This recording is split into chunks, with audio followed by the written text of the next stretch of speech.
Assalamualaikum warahmatullahi wabarakatuh. Saya di sini Afsa Safrinda akan mempresentasikan mata kuliah Sosiologi Pendidikan dengan tema kekerasan simbolik dalam kalimat dan gambar serta contohnya dalam PSE. Tema yang pertama, kekerasan simbolik dalam kalimat. Ini ada 4 subbab. Yang pertama, bahasa sebagai mekanisme kekerasan simbolik. Yang kedua, bahasa dan simbol habitus kelas. Yang ketiga, habitus kelas dominan dalam teks PSE. Dan yang keempat, habitus kelas bawah dalam teks PSE. Bahasa sebagai mekanisme kekerasan simbolik. Bahasa merupakan salah satu alat yang digunakan kelas dominan untuk menjalankan mekanisme kekerasan simbolik. Bahasa memiliki peran yang sentral dalam mekanisme kekuasaan dan dominasi, terutama untuk menyembunyikan maksud yang sebenarnya dari sebuah tindakan, yang dilatar belakangi karena adanya unsur kekuasaan. Setiap bahasa atau teks, tulisan, kalimat hampir selalu diikuti dengan tujuan yang bersifat laten. Bahasa merupakan produk budaya yang tentu saja tidak dapat dipisahkan dari konteks sosialnya. Bahasa dapat mencerminkan siapa penuturnya. Bahasa mencerminkan pesan dalam bahasa Bourdieu. Pesan ini diwarnai sebagai simbol. Kelas dominan melalui bahasa seolah-olah ingin memberitahukan kepada kelas terdominasi, inilah seleraku, inilah habitusku, inilah budayaku. Sementara kelas terdominasi tidak memiliki akses yang cukup untuk menyuarakan atau menyosialisasikan habitusnya. Apabila pandangan ini dikaitkan dengan teori postkolonial, maka cukup jelas bahwa kelompok terjajah dalam hal ini adalah kelas bawah, memang tidak memiliki akses yang cukup. Mereka adalah sublaten yang tidak mampu bersuara. Bahasa di sisi lain tentu saja menjadi cermin status sosial. Seseorang dapat menunjukkan status sosialnya melalui bahasa yang digunakannya, termasuk di dalamnya ada pilihan katanya dan cara pengucapannya. Bahasa mencerminkan budaya, gaya hidup, kebiasaan, kepemilikan, dan berjuta simbol kelas lain. Kemudian bahasa dan simbol habitus kelas. Analisis data kuantitatif yang digunakan dalam penelitian ini ditampilkan dalam bentuk grafik. Nilai atau angka yang tertera di dalam grafik berikut menunjukkan jumlah halaman yang mengandung kalimat atau tulisan yang mengisyaratkan habitus kelas tertentu. Seperti ini contohnya dalam gambar. Data yang berhasil dikumpulkan dari 108 PSI adalah 660 halaman yang memuat tulisan atau kalimat yang menunjukkan habitus kelas. Hasil pengodingan menunjukkan data sebagai berikut. Menunjukkan bahwa 660 halaman dalam PSE yang memuat habitus kelas, sebagian besar habitus yang ditampilkan adalah habitus kelas atas, sebesar 90%, dan sebagian kecil adalah habitus kelas bawah, sebesar 10%. Hal ini menunjukkan bahwa habitus kelas atas sangat mendominasi teks-teks atau kalimat-kalimat dalam PSE. Sedangkan habitus kelas bawah sangat jarang ditampilkan melalui kalimat-kalimat dalam PSE. Data di samping diperoleh dengan menganalisis tulisan yang terdapat dalam PSE, meliputi tulisan dalam bentuk narasi, contohnya seperti ilustrasi, apersepsi, deskripsi mengenai aktivitas sosial, cerita, serta soal-soal cerita. Secara umum, gambar tersebut menjelaskan bahwa sebagian besar halaman yang menunjukkan habitus lebih banyak dalam PSE Bahasa Indonesia. Hal ini disebabkan dalam mata pelajaran Bahasa Indonesia, para penulis buku banyak memberikan ilustrasi untuk mengenalkan berbagai kata, kalimat, serta benda-benda di sekitarnya, di sekitar siswa dengan maksud memudahkan pemahaman siswa. Akan tetapi, kata-kata atau kalimat tersebut ternyata mengandung bias kelas atas. Benda-benda yang menjadi contoh justru benda-benda yang banyak dimiliki kelas atas, dan benda tersebut menjadi simbol status bagi pemiliknya. Demikian halnya dengan habitus kelas yang ditampilkan dalam mata pelajaran IPS. Pada mata pelajaran IPS, mata pelajaran lebih banyak mengajak siswa untuk mengenal lingkungan sosial di sekitarnya. Lingkungan sosial yang pertama kali dikenal adalah diri siswa dan lingkungan keluarganya. Namun, profil keluarga yang banyak ditampilkan dalam PSI IPS, mayoritas kelas atas dengan didukung berbagai simbol-simbol kelas tertentu. Mekanisme yang digunakan seperti menceritakan kebiasaan atau aktivitas-aktivitas yang lebih banyak dilakukan kelas atas daripada kelas bawah. Habitus dalam PSE IPA jumlahnya lebih sedikit dikarenakan materi pelajaran ini lebih banyak mengenalkan anatomi tubuh makhluk hidup, mengenai tumbuhan, hewan, mengenai konsep benda-benda di sekitar siswa, magnet, listrik, sumber energi, dan sebagainya. Namun, PSE IPA banyak menempatkan habitus kelas domain dalam kalimat atau ilustrasi yang mengantarkan apersepsi, siswa pada materi yang akan dibahas. Selain IPA, mata pelajaran yang sangat sedikit menggambarkan habitus kelas adalah mata pelajaran penjasorker, pendidikan jasmani, olahraga dan kesehatan, dan pendidikan kewarganegaraan atau PKN. Kemudian habitus kelas dominan dalam teks PSE. Dalam mata pelajaran bahasa Indonesia, ilustrasi maupun deskripsi banyak menampilkan habitus kelas atas. Berikut ini dijelaskan beberapa contoh habitus kelas dominan digambarkan dan disosialisasikan dalam PSE. Yang pertama ada simbol istilah sapaan anggota keluarga. Yang kedua, aku suka tamasya. Yang ketiga, inilah benda-benda milikku. Yang keempat, simbolisasi kelas dominan akuarium. Yang kelima, aktivitas sehari-hari kelas atas. Yang keenam, ayahku bekerja di kantor. Yang ketujuh, aku suka merayakan ulang tahun. Dan yang ke-8, inilah rumahku, bagaimana rumahmu? Ke-9, aku menabung di bank. Dan yang terakhir 10, ini profilku. Kita bahas yang pertama dulu. Cara memanggil, menyebut, atau menyapa anggota keluarga menciptakan status sosial bagi seseorang. Contohnya ini, kalau kelas atas, manggilnya mama atau mami, papa atau papi, eyang putri, eyang kakung, tante. Sedangkan kalau kelas bawah, simbol istilah sapaan anggota keluarganya seperti emak atau ibu, bapak atau ayah. Sebagian masyarakat Jawa, simbo, simbah, paklik, buli, pakde, dan bude. Seperti kutipan teks 1 dan teks 2. Yang kedua, aku suka tamasya. Aktivitas bertamasya atau berlibur ke tempat wisata pada waktu liburan merupakan sebuah aktivitas dan menjadi sebuah kebiasaan kelas dominan. Kalimat ini bukan bermakna kelas bawah tidak diperbolehkan bertamasya. Kalimat ini menjelaskan bahwa kelas atas yang lebih sering melakukan aktivitas tamasya ini. Habitus ini paling banyak menjadi sumber cerita, 50%. Selain itu, pemilihan alat transportasi yang digunakan ketika bertamasya juga menjadi simbol, seperti kutipan teks 8. Mereka liburan di puncak. Kemudian, inilah benda-benda milikku. Mekanisme sosial habitus kelas dominan dalam PSE adalah dengan mengenalkan benda-benda atau perlengkapan yang familiar di kalangan kelas atas. Dengan kata lain, banyak materi BSE yang isinya mengenalkan benda-benda yang banyak dijumpai kalangan kelas atas. Seperti halnya kutipan di bawah ini merupakan kutipan yang memaksakan pengalaman dan pengetahuan siswa. Kelas bawah dipaksa mempelajari seluk-beluk benda-benda yang jauh dari pengalaman dan pengetahuan mereka sehari-hari, karena mereka hampir tidak memiliki dan memakainya. Seperti bersih-bersih dengan vacuum cleaner di kutipan teks 32.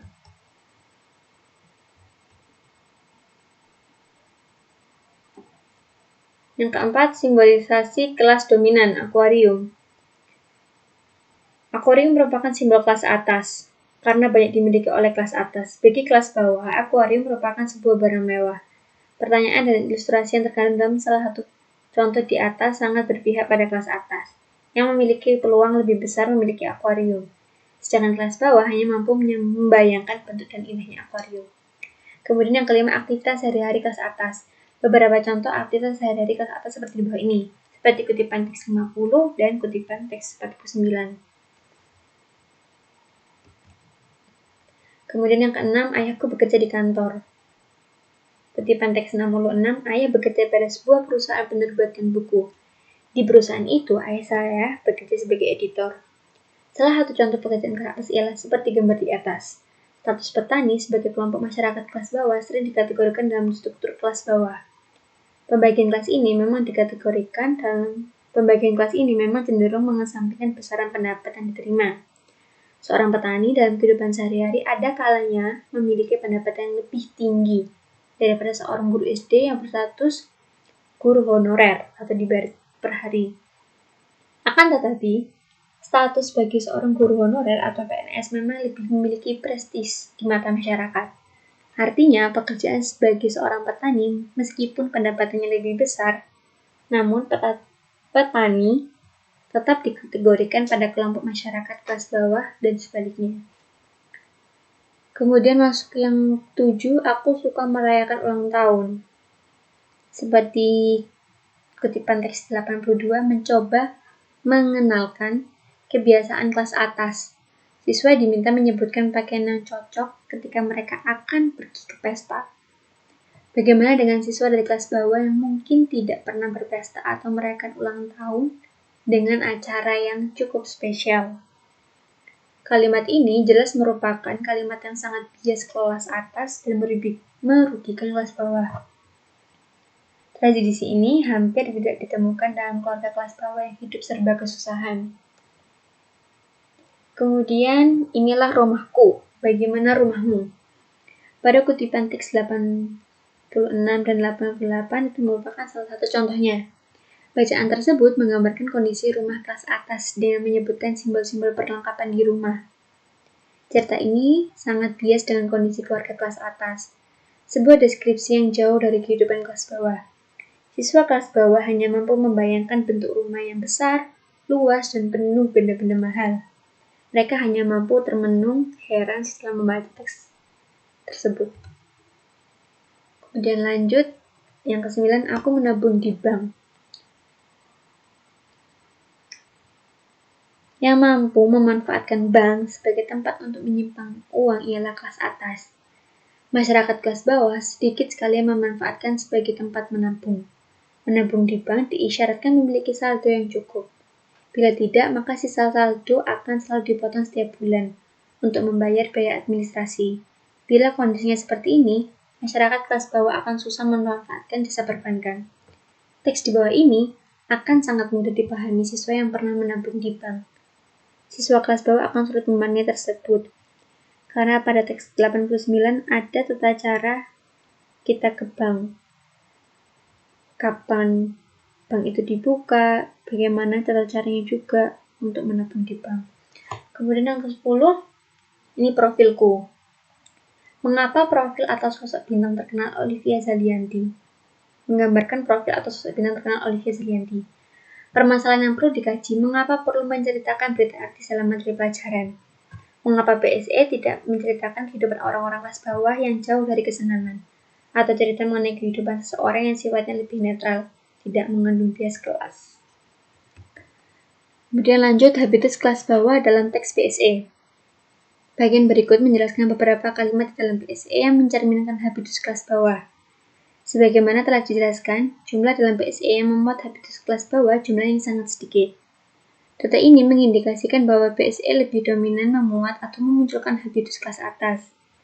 Habitus kelas bawah sebagian besar ditemukan dalam PSE Bahasa Indonesia. Beberapa PSE yang terpilih menjadi sampel dilakukan melalui beberapa penceritaan atau image mengenai sosok orang kelas bawah. Ini ada 3 bagian. Ada yang satu, inilah profesiku, aku tinggal di kampung. Yang kedua, aku harus bekerja membantu orang tuaku. Dan yang ketiga, permainanku sangat sederhana. Yang pertama, ini ada kutipan teks 92 sama teks 95. Menurut Bourdieu, dalam pembagian kelas sosial, petani termasuk di dalam kelompok masyarakat kelas bawah. Berikut beberapa kutipan teks yang menggambarkan sosok petani dalam PSE, seperti kutipan teks 92 dan 95. Kutipan teks 91 sampai 95 menggunakan istilah petani yang identik dengan pekerjaan sawah, membajak, kerbau, dan panen. Petani, sebuah pekerjaan yang menyembuhkan status kelas bawah. Kelas atas disimbolkan dengan bekerja di kantor. Ini kutipan teks 91 sampai 95. Kemudian kutipan teks berikut ini menggambarkan pekerjaan masyarakat kelas bawah. Dalam kutipan teks 97 sampai 101 yang diambil dari PSE Bahasa Indonesia, Matematika, dan IPA mencoba mengenalkan kepada siswa mengenai habitus. Dalam hal ini adalah pekerjaan individu dari kelas bawah. Selain petani, habitus kelas bawah juga ditunjukkan dalam aktivitas mengembala hewan, menjalani profesi tukang batu yang biasa membangun rumah, pedagang kue keliling, serta penggali sumur. Aktivitas ini hampir tidak dijumpai dalam masyarakat kelas atas. Untuk itu, kalimat tersebut menggambarkan habitus kelas bawah. Yang kedua, aku harus bekerja membantu orang tuaku. Masyarakat kelas bawah hampir selalu hidup dalam kondisi yang serba kekurangan. Hal ini kemudian memaksa anak-anak dari keluarga miskin harus membantu orang tuanya bekerja. Bekerja sepulang sekolah merupakan sebuah aktivitas yang banyak dilakukan anak dari kelas bawah. Aktivitas ini tidak mungkin dilakukan oleh siswa kelas atas, karena siswa dari kelas atas tidak perlu berjualan atau ikut membantu orang tuanya mencari nafkah. Seperti kutipan teks 102, selain berjualan, kutipan teks berikut juga menceritakan nasib seseorang anak yang harus bekerja sebagai pengamen untuk menghidupi diri dan keluarganya. Lanjut. Ketiga. Permainanku sangat sederhana. Habitus seseorang juga dapat dilihat dari jenis permainan yang biasa dimainkan. Sebagai sebuah bentuk habitus, jenis permainan memiliki peran penting dalam menunjukkan status sosial mereka. Jika permainan anak dari kelas atas banyak menggunakan teknologi canggih dan mahal, maka permainan anak dari kelas bawah menggunakan peralatan yang sederhana dan dilakukan beramai-ramai atau berkelompok. Seperti kutipan teks 106 dan 107 yang bermain petak umpet dan bermain kelereng. Kemudian kekerasan simbolik melalui gambar, ini ada 4. Yang pertama, deskripsi habitus dalam gambar cover. Kedua, deskripsi habitus dalam gambar ilustrasi. Ketiga, habitus dominan dalam BSE. Keempat, habitus kelas bawah dalam BSE. Deskripsi habitus dalam gambar cover ada 2, yaitu yang pertama, habitus kelas atas dalam cover BSE, dan yang kedua, habitus kelas bawah dalam cover. Kemudian deskripsi habitus dalam gambar ilustrasi ada hanya ini. Yang ketiga, habitus kelas dominan dalam SE ada 14 contohnya. Dan yang terakhir, habitus kelas bawah dalam SE ada 5. 1. Inilah pekerjaanku. 2. Inilah aktivitasku sehari-hari. 3. Permainanku sangat sederhana. 4. Inilah kondisiku. 5. Rumahku tidak sehat dan kotor. Kita bahas yang pertama. Deskripsi habitus dalam gambar cover. Cover merupakan salah satu bagian utama dalam sebuah buku yang mampu menarik perhatian pembaca buku. Hal tersebut kemudian juga memiliki implikasi bahwa gambar dalam cover BSE secara tidak langsung juga menjadi sarana sosialisasi habitus kelas tertentu. Lebih khusus lagi, gambar dalam cover dapat menjadi mekanisme kekerasan simbolik melalui BSE. Hasil penelitian menunjukkan bahwa dari 108 BSE ada 23 BSE yang menampilkan habitus dalam covernya. Sisanya, sebanyak 85 cover BSE, tidak menunjukkan adanya habitus kelas tertentu. Grafik di samping menunjukkan bahwa habitus kelas atas sangat mendominasi dalam cover-cover BSE. Hal ini mengindikasikan kekerasan simbolik melalui materi pelajaran, ternyata juga dapat dilakukan melalui gambar cover BSE. Kemudian yang pertama, habitus kelas atas dalam cover BSE. Hasil pengamatan pada beberapa gambar cover BSE menunjukkan bahwa sebagian besar cover menggambarkan habitus kelas atas melalui ilustrasi sebuah keluarga yang sedang berkumpul. Gambar ini didukung dengan latar belakang keadaan sebuah rumah, di ruang tamu ataupun di ruang keluarga yang dilengkapi dengan aksesoris yang banyak dimiliki keluarga kelas atas. Seperti gambar 1 dan gambar cover 1 dan cover 2 secara jelas menggambarkan kondisi keluarga kelas atas yang ada beberapa simbol di antaranya. Kursi, sofa, meja, rumah berlantai keramik, adanya aktivitas membaca koran atau buku, serta seorang ayah, ibu yang sedang menghidangkan kopi untuk seorang ayah. Sang ayah. Beberapa aksesoris rumah dan aktivitas cukup menjadi simbol kelas atas.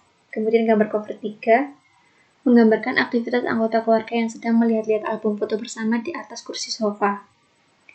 Kemudian gambar cover 4 adanya gambar seorang ayah yang membawa koper dan memakai sepatu. Sebuah simbol seseorang yang akan pergi ke kantor. Sebuah simbol yang mengisyaratkan kelas atas. Seorang ayah bekerja di kantor, sedangkan ibu bekerja di rumah. Kedua, habitus kelas bawah dalam cover. Habitus kelas bawah memang tidak banyak digambarkan dalam cover BSE. Jumlah cover BSE menggambarkan habitus kelas bawah hanya 1,7% dari 23 cover BSE yang menggambarkan habitus kelas. Cover yang menggambarkan habitus kelas bawah banyak menggambarkan aktivitas anak-anak kelas bawah yang bermain permainan tradisional. Permainan ini dikategorikan kelas bawah karena lebih banyak dimainkan oleh kelas bawah daripada kelas atas yang bermain permainan elektronik seperti video game, PlayStation, atau game-game online memanfaatkan internet. Lanjut, deskripsi habitus dalam gambar ilustrasi. Gambar ilustrasi juga berfungsi untuk menarik perhatian siswa. Namun, gambar ilustrasi memiliki fungsi lain, yaitu memperkuat penjelasan mengenai materi yang sedang dibahas. Sehingga siswa diharapkan akan menjadi lebih jelas setelah melihat gambar ilustrasi tersebut. Data tersebut menunjukkan bahwa dari 108 PSE ada 746 halaman yang menunjukkan habitus kelas tertentu dan 80% dari 746 halaman dalam PSE tersebut menampilkan gambar ilustrasi mengenai habitus kelas dominan. Jumlah halaman yang menampilkan habitus kelas bawah dalam PSE hanya 20% saja. Hal ini juga menunjukkan bahwa kelas dominan menggunakan gambar ilustrasi sebagai mekanisme kekerasan simbolik dalam materi pelajaran. Selanjutnya, dirinci menurut kelas dan mata pelajarannya, hasilnya disajikan sebagai berikut. Menunjukkan bahwa jumlah halamannya memuat gambar ilustrasi yang menggambarkan habitus lebih banyak disajikan pada PSE di kelas 1 SD. PSE di setiap kelas memiliki kecenderungan yang sama, yaitu habitus kelas dominan kelas atas selalu mendominasi. Kemudian, habitus kelas dominan dalam PSE. Uraian berikut menyajikan dan menjelaskan beberapa gambar ilustrasi yang mencerminkan habitus kelas atas. Gambar dirinci sesuai tema-tema gambar yang menceritakan hal yang sama. Yang pertama, rumahku bersih dan sehat. Suasana kamar tidur yang digambarkan dalam PSE tersebut ternyata juga sangat bias kelas atas. Hal ini didirikan melalui benda khas kelas atas, yaitu lampu tidur. Lampu ini hampir tidak ditemukan di rumah masyarakat kelas bawah. Untuk itu, gambar ini dikategorikan sebuah gambar yang mengandung bias kelas atas. Kemudian, kutipan gambar 22, rumahku adalah rumah yang sehat. Kalimat tersebut dilengkapi dengan sebuah gambar seorang anak yang sedang duduk di dekat jendela.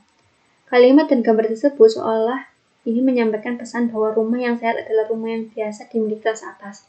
Adapun contoh-contoh yang lainnya seperti ini. Lanjut. 2. Ini ruangan di rumahku, luas dan lengkap. Gambar dana ruangan dalam rumah tersebut sangat jelas menunjukkan bahwa rumah yang digambarkan sebagai anak orang kaya kelas atas. Hal ini ditunjukkan dengan beberapa ruangan khas kelas atas. Ruangan tersebut misalnya garasi, ruang kerja ayah, dan kamar tidur pembantu. Selain itu, keberadaan WC di dalam kamar tidur utama juga mengindikasikan rumah tersebut adalah milik keluarga yang cukup kaya. Hampir tidak ditemukan rumah keluarga miskin kelas bawah yang di dalamnya ada kamar mandi di dalam ruang kamar tidur. Keberadaan kamar tidur pembantu juga mengindikasikan hal yang sama. Kemudian, aku suka menonton televisi. Gambar aktivitas menonton televisi selalu ada di setiap PSE. Aktivitas ini akan lebih banyak dijumpai pada keluarga kelas menengah atas yang memiliki televisi daripada keluarga kelas bawah yang kemungkinan tidak memiliki televisi. Lanjut, nomor 4, menonton televisi bersama keluarga. Perbedaan dengan gambar-gambar sebelumnya adalah pada gambar berikut menggambarkan aktivitas anggota keluarga yang sedang berkumpul sambil menonton televisi. Hidup rukun dalam keluarga juga diilustrasikan dengan gambar sebuah keluarga yang sedang menonton televisi. Yang kelima, keluargaku sedang berkumpul. Gambar 46 ditunjukkan melalui keberadaan lemari es dan dispenser di ruangan makan. Gambar 48 menunjukkan kondisi atau situasi keluarga kelas atas. Atribut atau simbol kelas atas dalam gambar dapat dilihat dari cara berpakaian, suasana sedang bersenda gurau, atau bernyanyi dengan diiringi alunan gitar. Meskipun gambar tersebut tidak bermaksud menggambarkan aktivitas kelas atas, namun pemilihan dan penggambaran latar tempat tinggal yang digambarkan serta keberadaan perabotan dalam rumah menyebabkan gambar tersebut menjadi bias kelas atas. Lanjut, yang keenam. Ayahku suka membaca koran. Kebiasaan ini akan lebih banyak dilihat pada keluarga kelas atas. Oleh karena itu, habitus membaca koran dikelompokkan sebagai habitus kelas atas. Simbol yang menunjukkan habitus kelas atas adalah simbol ayah yang sedang membaca koran.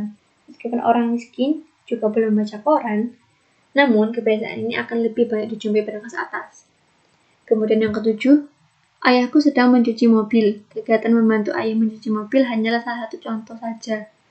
Namun yang perlu diingat adalah tidak semua siswa biasa atau pernah melakukan kegiatan tersebut mencuci mobil. Mencuci mobil jelas merupakan kegiatan sehari-hari atau habitus kelas atas. Kedelapan, ayahku bekerja di kantor. Kutipan gambar 56 menggambarkan kegiatan ayah di kantor.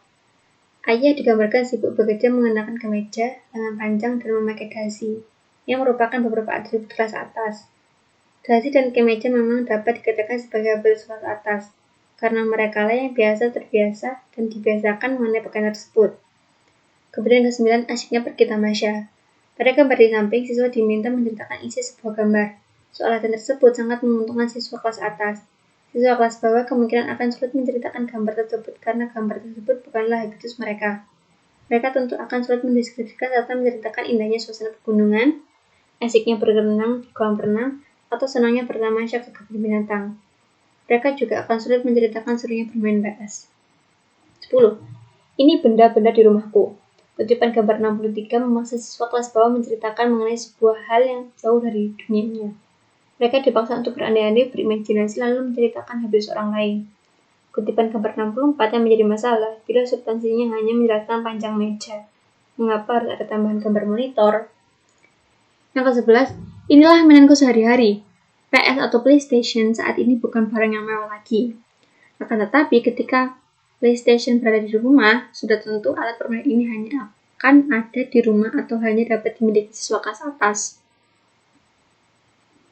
Mainan yang biasanya digunakan kelas atas adalah mainan elektronik seperti PS, mobil-mobilan, bom-bom kuat, dan lain-lain.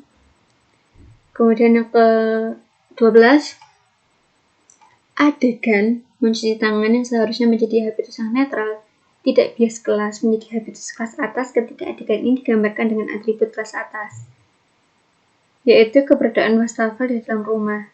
Selain mencuci tangan, gambar ini dilengkapi dengan wastafel adalah gambar aktivitas menggosok gigi. Yang ke-13, pesta ulang tahunku. Aku selalu merayakan ulang tahun. Itulah sebuah kutipan yang kebanyakan dilontarkan siswa atau anak dari kelas atas. Pesta ulang tahun adalah simbol yang sangat jelas menggambarkan habitus kelas dominan kelas atas. Habitus pesta memang sebagian besar hanya dapat dijumpai pada keluarga yang mampan secara ekonomi.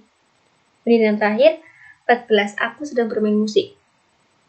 Dalam kutipan gambar tersebut, ada 3 anak yang sedang bermain alat musik, yaitu organ atau piano, harmonika, dan salah satu siswa yang sedang berlatih bernyanyi. Tidak semua anak dapat belajar dan memainkan organ. Inilah yang kemudian menjadikan gambar tersebut menjadi bias kelas. Secara tidak langsung, gambar tersebut menggambarkan habitus kelas untuk mengantarkan materi mengenai kegemaran atau hobi.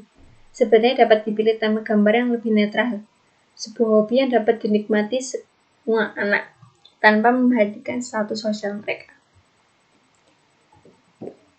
Habitus kelas bawah dalam PSE. Habitus kelas bawah ini secara kuantitatif jumlahnya tidak sebanyak habitus kelas atas. Jumlah halaman yang memuat gambar-gambar berhabitus kelas bawah hanya berjumlah 20% dari total halaman yang mengandung habitus, yaitu 740 halaman. Habitus kelas bawah ini sebagian besar digambarkan dalam bentuk gambar-gambar pekerjaan yang biasa digeluti kelas bawah. Pertama, inilah pekerjaanku. Pekerjaan kelas bawah yang digambarkan dalam PSE diantaranya adalah pedagang, petani, tukang becak, nelayan. Petani merupakan jenis pekerjaan kelas bawah yang sering digambarkan dalam PSE. Lanjut, kemudian yang kedua, inilah aktivitasku sehari-hari. Kehidupan atau aktivitas kelas bawah dengan kelas atas tentu saja berbeda. Beberapa contoh berikut akan menjelaskan mengenai kehidupan sehari-hari masyarakat kelas atas bawah yang digambarkan dalam PSE. Seperti kutipan gambar 113, mencuci, gambar 14, berdagang, gambar 117, memasak dengan tungku, dan gambar 118, mandi di sungai. 3. Permainanku sangat sederhana. Alat permainan kelas atas identik dengan permainan yang canggih dan mahal, tetapi anak kelas bawah bermain dengan memanfaatkan benda-benda yang cukup sederhana, sesuai dengan kondisi ekonomi mereka, seperti bermain dadu atau kelereng, bermain petak umpet, dakon, lompat tali, dan topeng monyet. Dan seperti kutipan gambar seperti yang sudah saya tampilkan. 4. Inilah kondisiku. Beberapa gambar dalam PSE berikut menggambarkan mengenai kondisi atau wajah masyarakat kelas bawah yang memang warga kelas bawah banyak tidak mendapat keuntungan. Inilah beberapa ilustrasi yang sering digambarkan dalam PSE mengenai kelas bawah. Gambar 126, sekelompok anak yang harus bersekolah di bawah terik matahari, sedang kelas atas mampu bersekolah didukung fasilitas yang sangat mewah. Gambar 127, penampilan warga kelas bawah di sebuah desa. Gambar 128, memanfaatkan sungai untuk buang air besar dan membangun jamban, serta kondisi sungai yang kotor dan tidak sehat. Kemudian rumahku tidak sehat dan kotor. Rumah-rumah warga kelas bawah sangat sederhana, tidak banyak ruangan di dalamnya. Adapun beberapa gambar yang menceritakan rumah masyarakat kelas bawah, yang kemudian menjadi habitus mereka.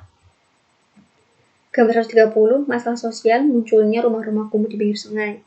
Gambar 131, kondisi lingkungan yang kotor, bibit penyakit. Dan gambar 132, Posisi tempat jemur pakaian yang berada di samping rumah sehingga dapat dilihat oleh orang lain yang melewati rumahnya. Sekian presentasi mata kuliah Sosiologi Pendidikan dari saya. Jika ada yang kurang dipahami, bisa didiskusikan bersama-sama, dan jika ada pengucapan salah kata dari saya, mohon dimaafkan sebesar-besarnya. Wassalamualaikum warahmatullahi wabarakatuh.